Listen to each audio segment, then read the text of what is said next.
Hello, everybody, and welcome to the Kiss European race here on a Thursday evening, or I guess a Friday morning if you're racing from Australia or down under. My name is Jesper Anker, and as always, I will be your host and your guide here in Swift Community Live. And ladies and gentlemen, do we have a race on our hands? This should be fun. Let me just first of all say happy Thanksgiving to all Americans out there who are watching and who can't. Well, I guess if you're watching, go back to your family and enjoy the camaraderie, the familiar. Well, in Denmark you call it hygge, but get back to that. But if you're watching and if you're racing, well, this should be fun. So we're doing 3 laps of the Astoria 8, I think it's called tonight. The Astoria 8.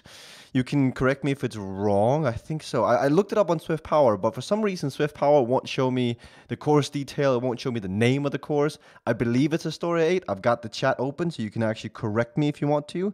As always, you are my, I was going to say grammar police, but more so fact checker. You're more like the Google fact checker that is the chat. So, as always, I mention this every time I go on air here in Swift Community Live. Usually when I cover the Australian races, I've got either the former professional Wesley Salzberger or, I guess, former professional as well, and Pat Shaw next to me doing the commentaries.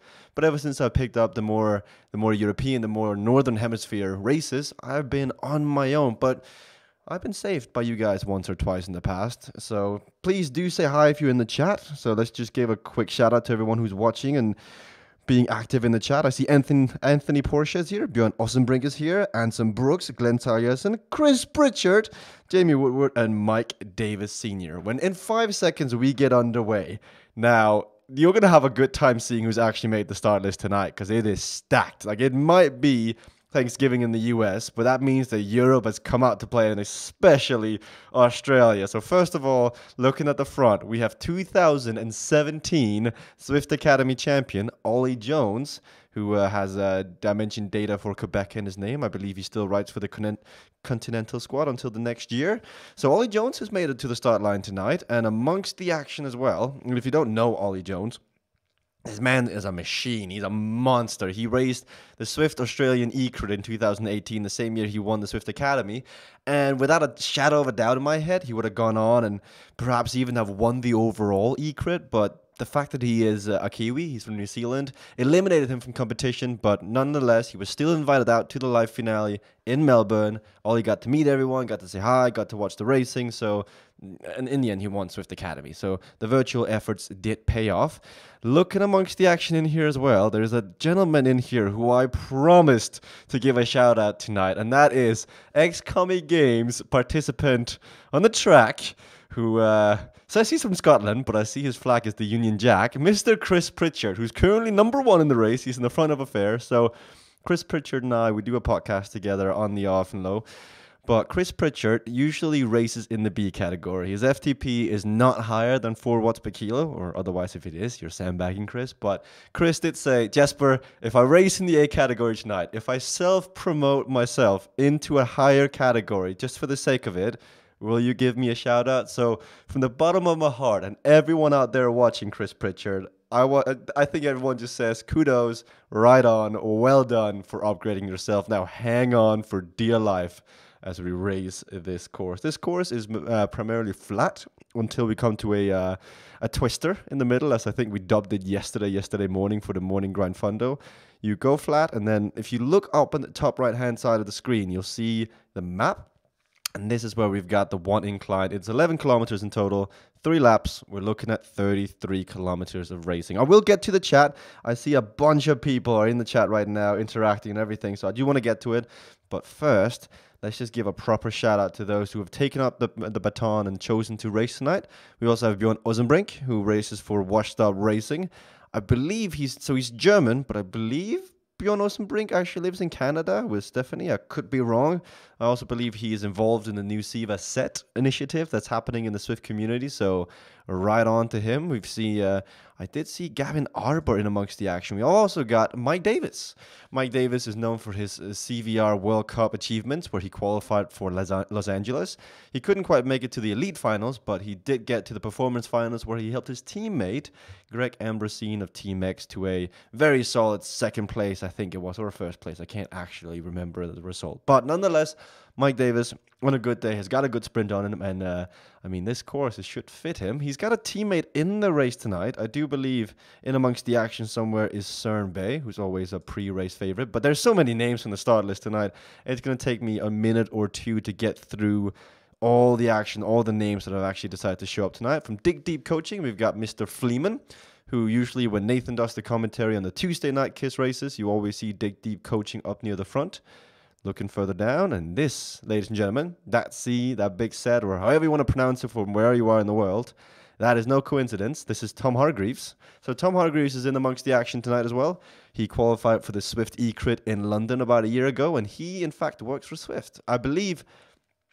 I understand that he is head of the Swift Academy program, so it's funny to see Ollie Jones in amongst the action as they worked closely last year, as Ollie's actually taken up the front, and they work closely, and now they are racing with each other, against each other in this race.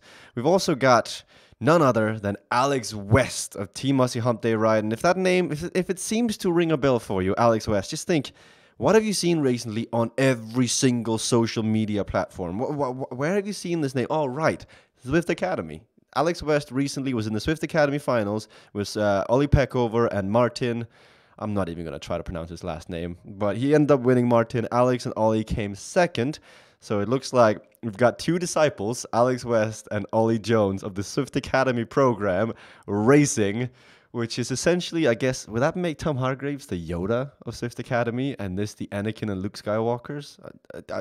Who is who anyway? I'm not the Star Wars expert here. I'm expecting Nils Fulford and Nils Heldens in there somewhere. Søren Bay, Danish national champion, always rocking Dannebrog loud and proud. Oh, we actually got a gap here on that hill. Ollie Jones has actually managed to break up the racing. So there's a 6-second gap, and with double draft in effect, while I'm still covering the names that have taken up the baton to race tonight, we've got a breakaway on our hands, and we've got the Danish national champion holding up the rear end of that breakaway. So two big groups out there, and if this group can work together, they can actually keep that blob at bay due to the fact it's double draft. But we are seeing someone working very, very hard at the front of affairs. And it's actually a teammate of Søren Bay, Doving, from Team Experimental, who is crossing that gap and bringing everyone back together. Maybe a bit of miscommunication there between or within the team of Team X, because that was not in the best interest. Since you had your main sprinter, your main racer in the front, maybe the move was just to sit in there. But it's still early on, 3 laps in total, and it's going to be a very, very long race. Gavin Arbour has made the list as well. He qualified for the CVR World Cup twice. Not only did he go to Paris, he also went to CVR Vancouver. And was it Vancouver or was it LA? Oh, he's definitely been to 2 CVR World Cups. Great, I think it was LA.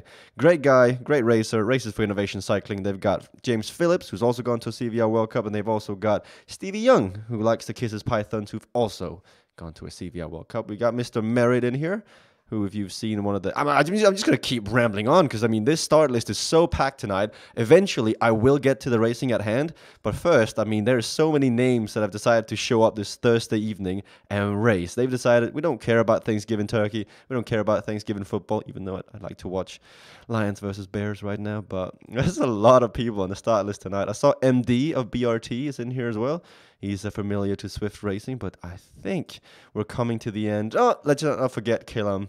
Killam has him and Mason Butler have also been very, very active on Thursday evenings.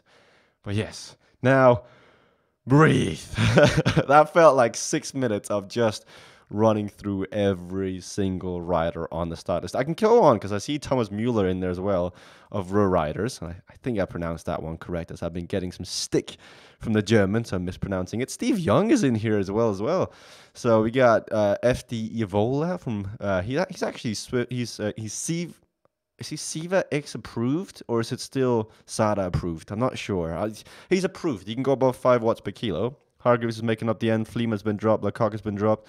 And Jason Haggerty. And now I think, we're this far into the race, it looks like it's coming together. So let's give a shout out to everyone who's in the chat and keeping me company tonight. And it looks like, first of all, people are saying rip the bridge. Yeah. Kudos, Chris, for taking up the challenge and joining the A category, but it does not look like you've made the front group. And don't worry, I wouldn't have either.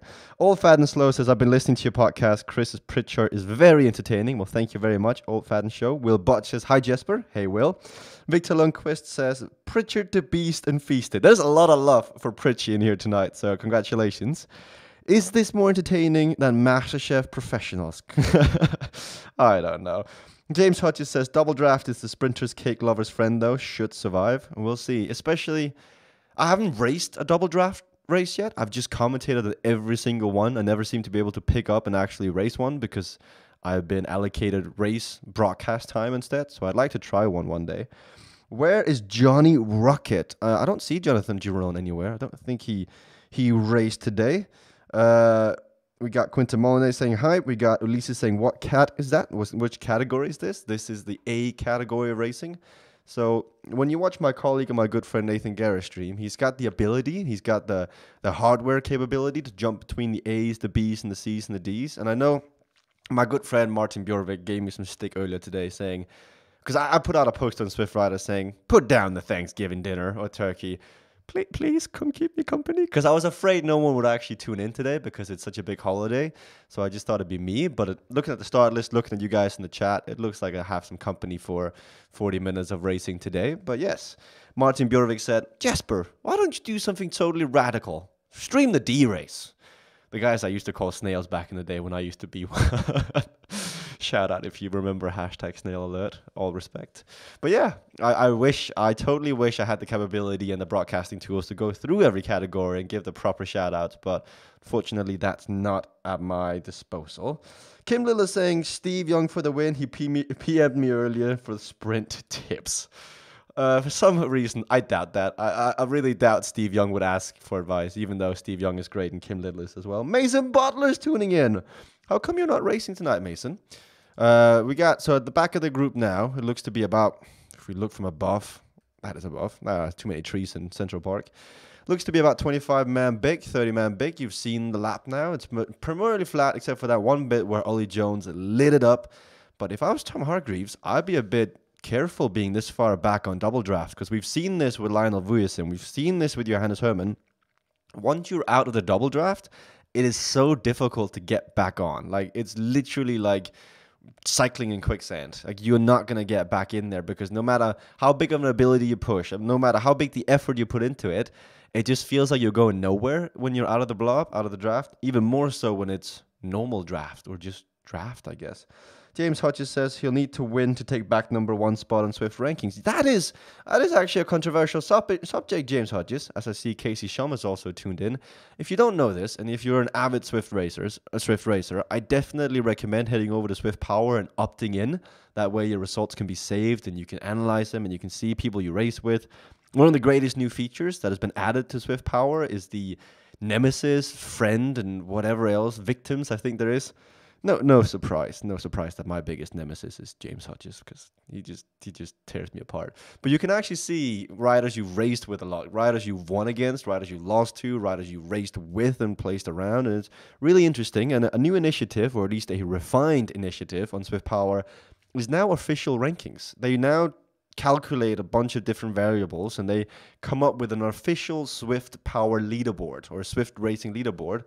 And that is being topped by none other than my good friend and UK national champion of Swift, Kim Little, with Steve Young in second place. So with Kim not racing tonight, maybe he's having a Thanksgiving turkey too, Steve Young could take back the win. He could take back the #1 spot. And if he does so, I would not be surprised to see Kim go out and race 3 times tomorrow just to take back that top spot.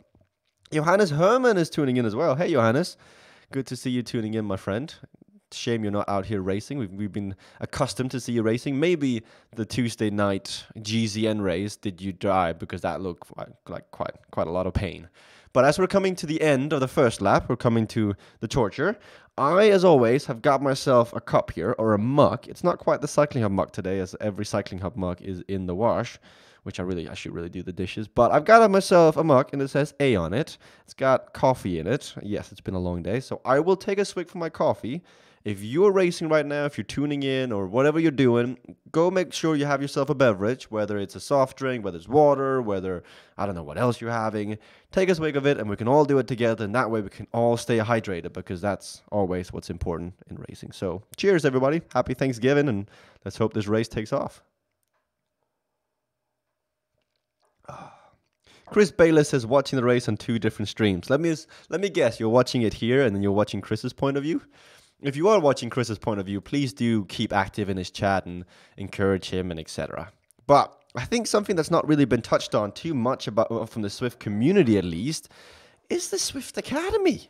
So that's a very controversial subject, at least, because there's always can only be one winner. And I guess, as we see, Mayer has gone off the front. They're all technically winners, as they get on this great experience. They get to go to South Africa. They get to meet all the higher-ups at Swift. They get to meet Mark Cavendish, race with Mark Cavendish. They get to see Bernie Eisel, Ben King. Like, that's, to me, is winning.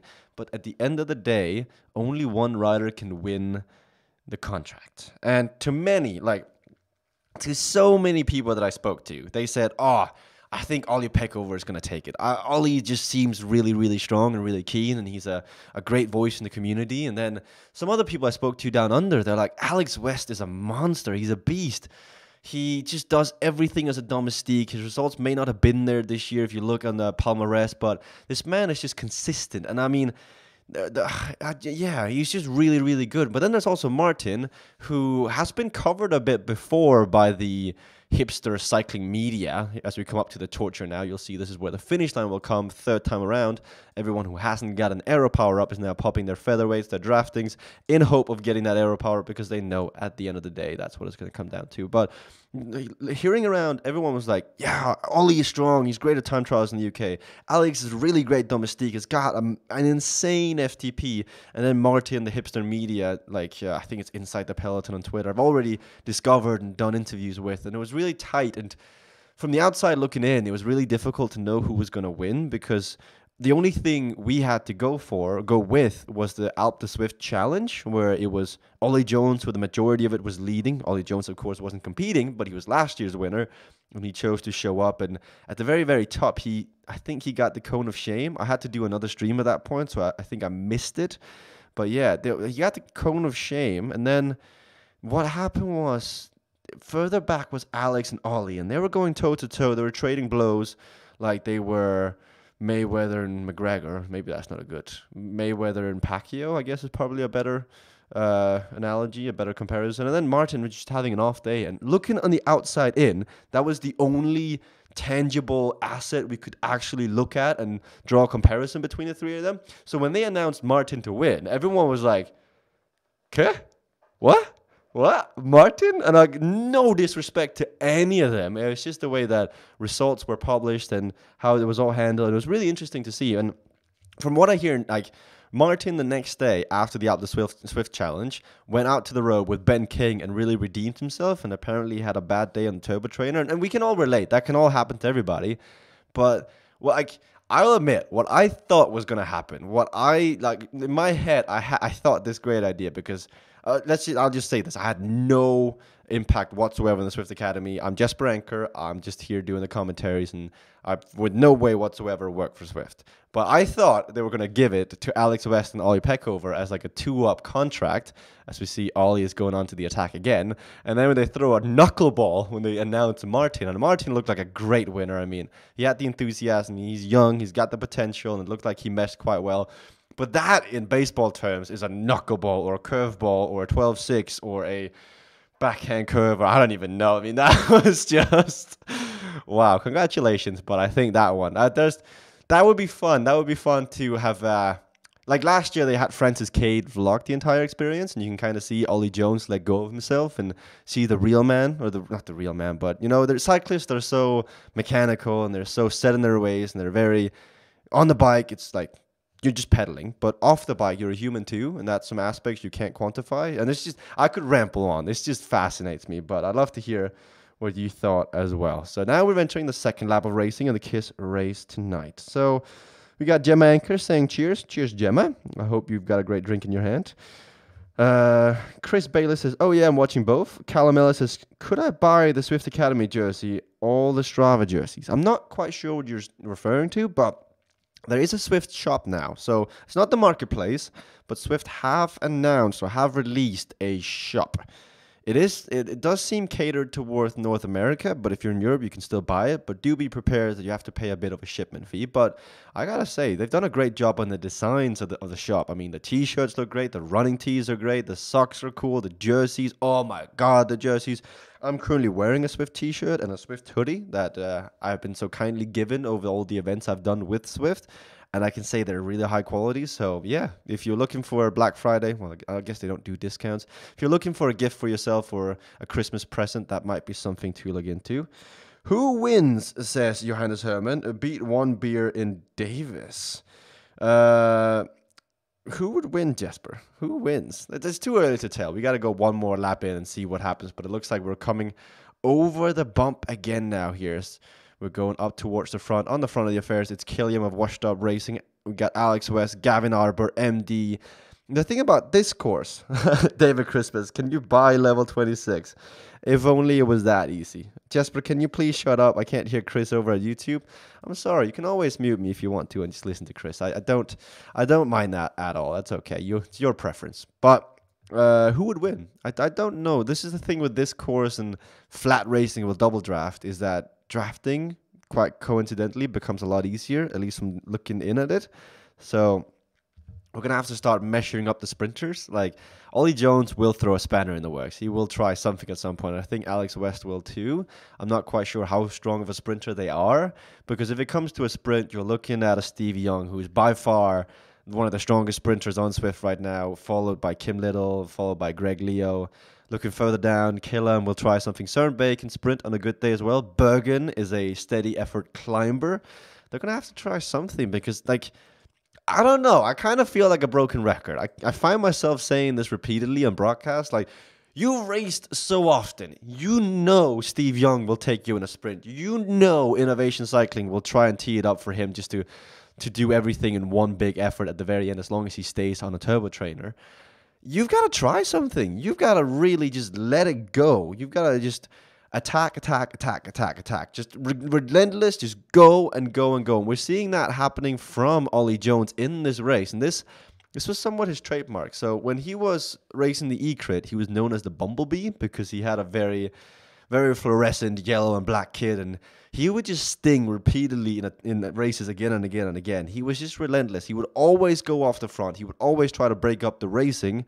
Now he's in that Dimension Data kit, which ultimately does look better on him. It's good to see he's got a dress sense now. Maybe I could learn a thing or two. But yeah, there needs to be a bit more assertiveness, a bit more aggressiveness to try and drop the sprinters, because you can't say you've never raced them before, you've never heard of them before, because looking, like, if you're at this point in the race, you are one of the better racers on Swift. You are one of the premier racers on Swift. You know the competition. You've done your homework. You've seen at least a stream in the past.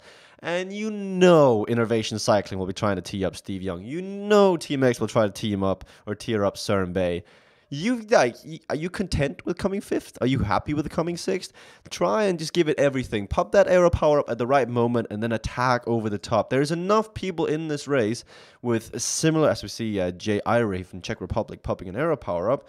There is enough people in this race with similar agendas as you to try and break things up. And as we know, the rumor is 3 people make double draft work. So all you need is to get 3 people in a breakaway, and you can do it. We got Alex Sankovic saying, dude, Martin had a top T GC placing as a first year in under 23 in a UCI stage race and was one of the best junior riders in Slovenia from his generation. All the riders who were in the national team, they're either on their way to a World Tour team or racing a continental team. I raced with him a few times and he'd earned it. And from a personal statement, he's a super nice guy. Oh, I don't question that whatsoever, Alex. None whatsoever. I know Martin would not have won that contract if he was not capable of it, not deserved it. And looking at the videos, the guy is a good, like, he's really well spoken. Like, I'm really impressed. Yes.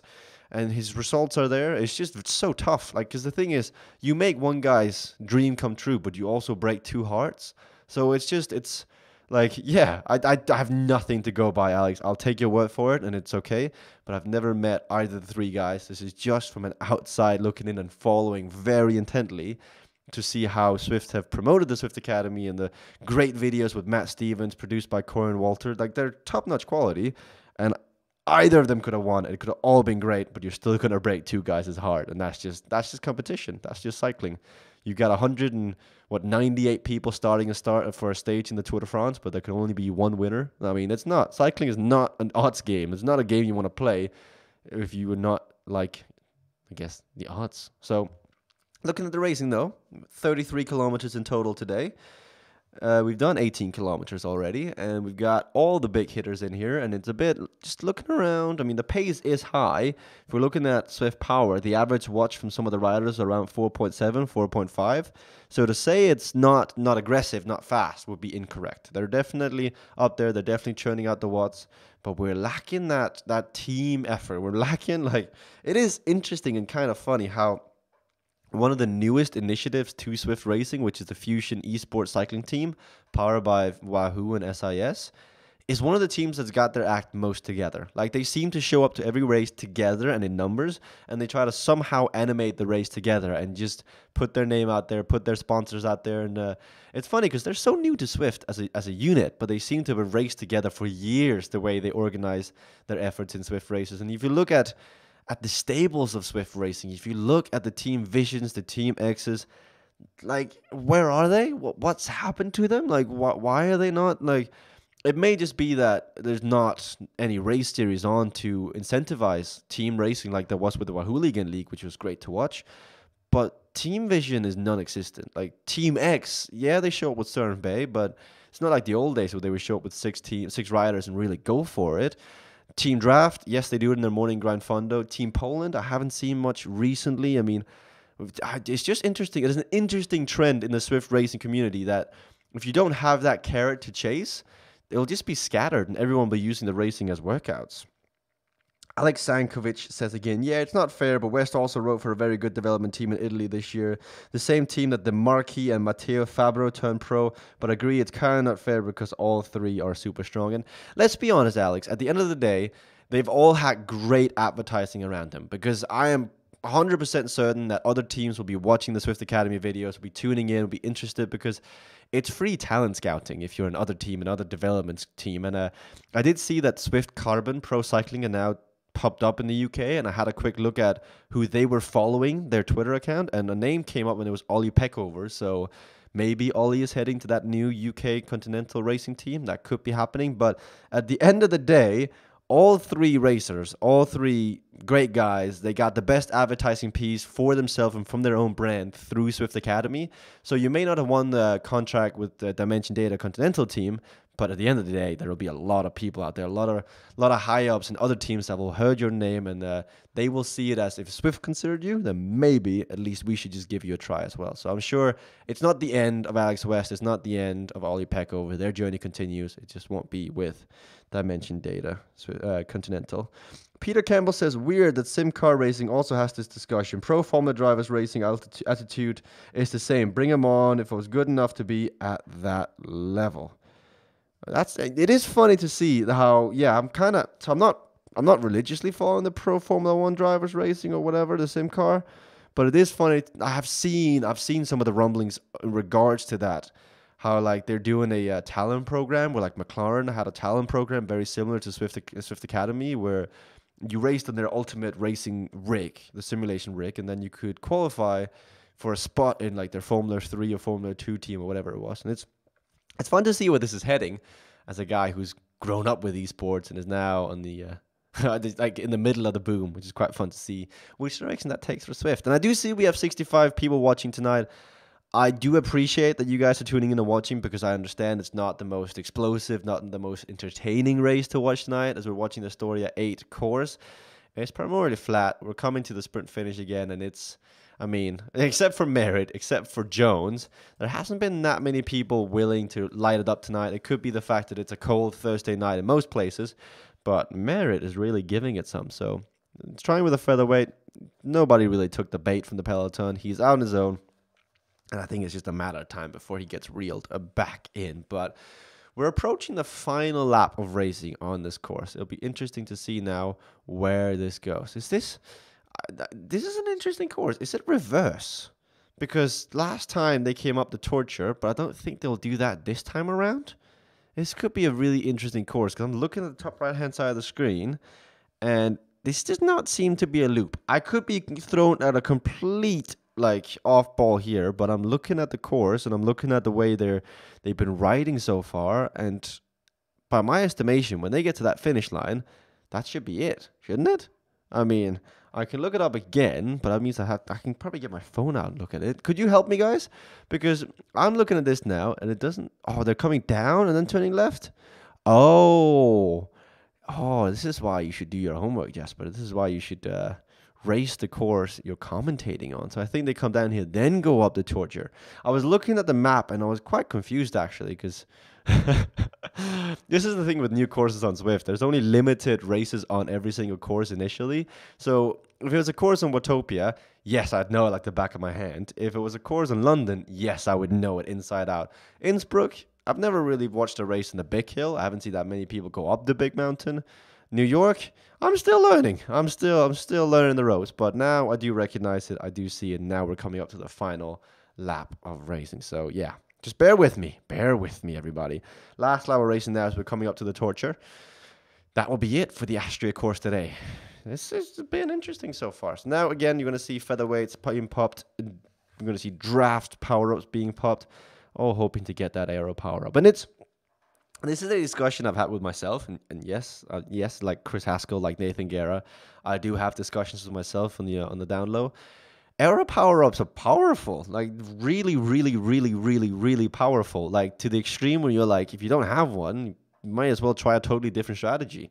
Like that is probably the most gamified aspect of Zwift is the power-ups and the random number generator that is in that, because I've done 2 races earlier in the week, Monday and Tuesday, and they were a lot of fun, like a lot of fun. But I probably had over 12 chances in total to get an aero power up over 2 days in racing, and I got 0, like none whatsoever, which meant in the first race I came 5th in the sprint, and in the second race I came 13th in the sprint without aero power ups. And it's just I think it's I'm trying to think what the correct description of an aero power up is. I think it reduces your CDA drag by 0.25% or 0.25 or 25% basically. And that's just unreal.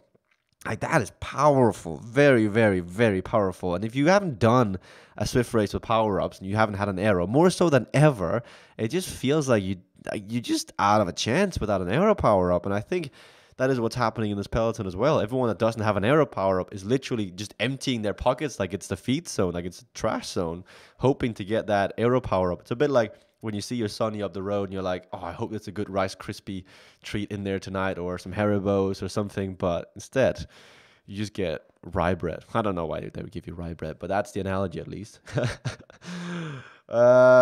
We got Quinta Molyneux saying, don't bother entering a race without hunting for an aero power up first. Even if you go hunting for an aero power up, well, there's no excuse. You can always open up Zwift and close it down. But yes, I do tend to agree. If you are entering a big hitters race and there's something on the line like a CVR World Cup or a KISS E-Crit or a Hooligan League, if you're not in there with an aero power up, you're making a mistake. That's just careless. Alan McLeod says, Jesper, will you ever stream climbing races? I would love to. I would love to live stream a climbing race, but it just so happens that every time it goes uphill, it's Nathan Guerra who's doing the commentary. So as much fun as I think it'd be to commentate an uphill race like the Alpe d'Huez with Dimension Data, like Alpe d'Huez this Tuesday with GCN, I would absolutely love to throw my hat in the ring, but it seems like every time it's going uphill, it's my good friend and colleague Nathan Guerra who gets to have the fun.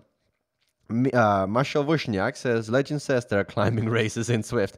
Legends, yeah, more like a myth. No, climbing on Zwift is tough. Like, it's just an FTP test. You have to prepare yourself to dig deep. There's very little drafting when you're on uphill slopes, and it's just a time trial. It's just a mountain time trial.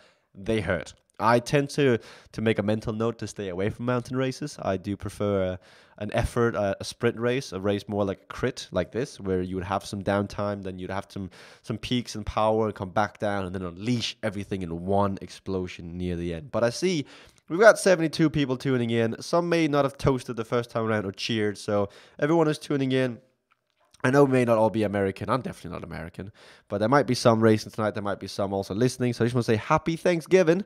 Pick up a cup, pick up your mug, pick up your can or whatever else you're drinking or your beat on if you're listening. Take a swig and I'll cheers to that. So last coffee break before the finish. That'd be the best time ever to put on a commercial break. This live stream is brought to you by Swift Community Live, the number one place for everything Swift based. Presented to you and not limited by Nathan Guerra, Carissa Min, Greg Leo, Jesper Anker, Johnny Noblet, and many, many more Swift community members. I don't know. I just thought that's like a podcast segment right there, and you can just stop it. And that's when you need like Squarespace or Wix or Skillshare or Mashable or whoever else are doing podcast advertisements these days. Alex West is the front of affairs. He races for Aussie Hump Day. I got a little message from Ollie Jones before the race started tonight saying, "Yo, Jesper, what course is this?" It was kind of cute. I don't really know, Ollie. It's flat. It's Astra. I was trying to look up Swift Power. It's got a bump in it. I've seen this course before. Just hang in there and have a bit of fun. And then I also said, Ollie, what are you doing up so late? It's 8 p.m. in Europe. I assume it's like 4 p.m. or 4 a.m. in the morning. He's like, no, bro, in the future, it's 9 a.m. So it's a morning race for Alex and Ollie down under. Kim Lilla says, garlic bread hype. That's not fair. That's not fair. Hey, Patrick Blair, tuning in as always. I'll never forget getting your name wrong. He says, Patrick Blair says, do you think maybe Swift Kiss will ever reconsider the double drafting? It makes the racing a bit boring, I think. Yeah, I don't know, Patrick. At the end of the day, KISS is run by Glenn Knight, a great community member who does a lot of good things for the community, free of charge, of his own time, of course. Glenn Knight, it's up to him, I believe, ultimately, with the whole double draft. And I think it's too early to disregard it. I understand the outcry to possibly turn it off and deactivate it because it's different and it might make some races boring. But the thing is, it's such a new initiative that we need a bigger sample size in order to make a conclusion, because racing will adapt. Racing will get bigger, and like with any new course, racing is different in the beginning. Now, double drafts has been around for a week or two. I don't think we should, like, personally, I would not turn it off just yet. I would leave it on and just see, like, there's so many hidden aspects. There's so many different things you could do with double draft that is yet to be discovered, yet to be attempted, yet to be tried and tested by the racers.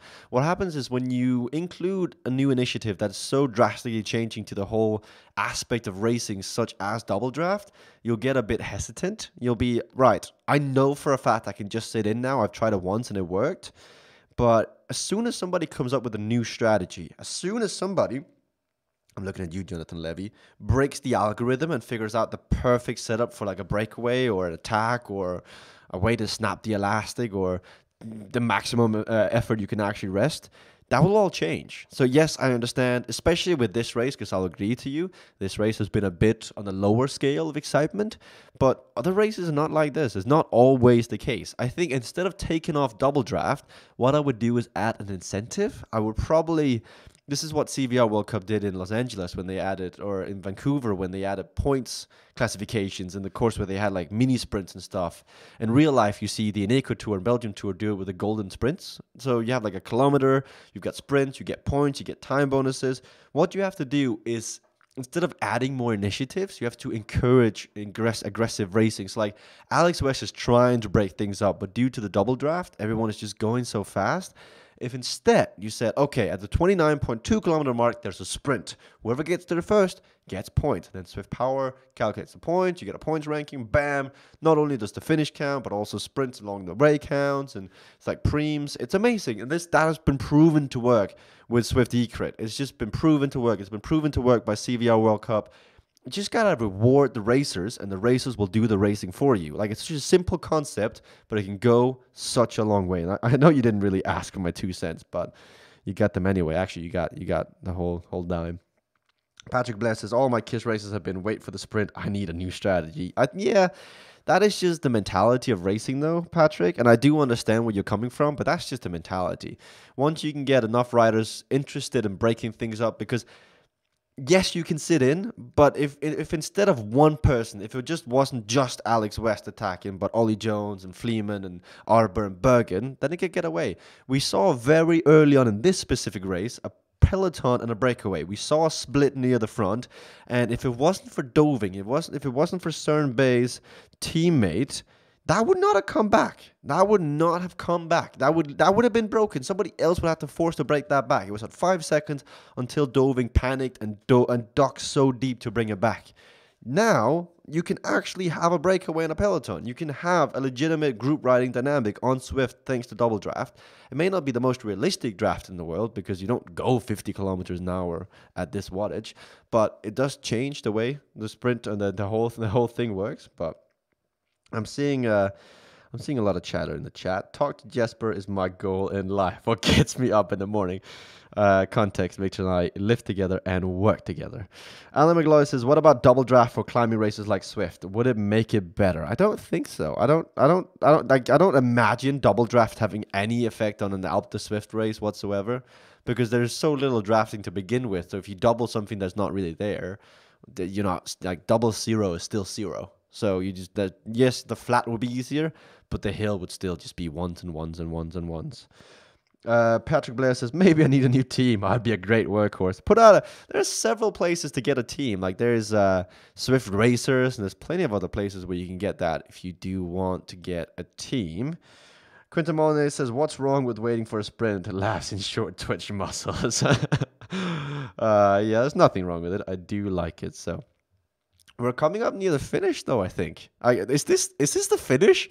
Oh, God. This course has completely thrown me for a loop. I think we could actually be coming up to the finish here of the third lap. So the Asterix course is like a figure 8 almost. Like, it does such a weird loop. I think... So the total race course is like 33 kilometers. I'm very, very confused right now, but I do think this could actually be the sprint finish, or at least we're coming up to it now. So it's time to find the sprinters. It caught me by surprise, everybody. Sorry, we're 40 minutes in.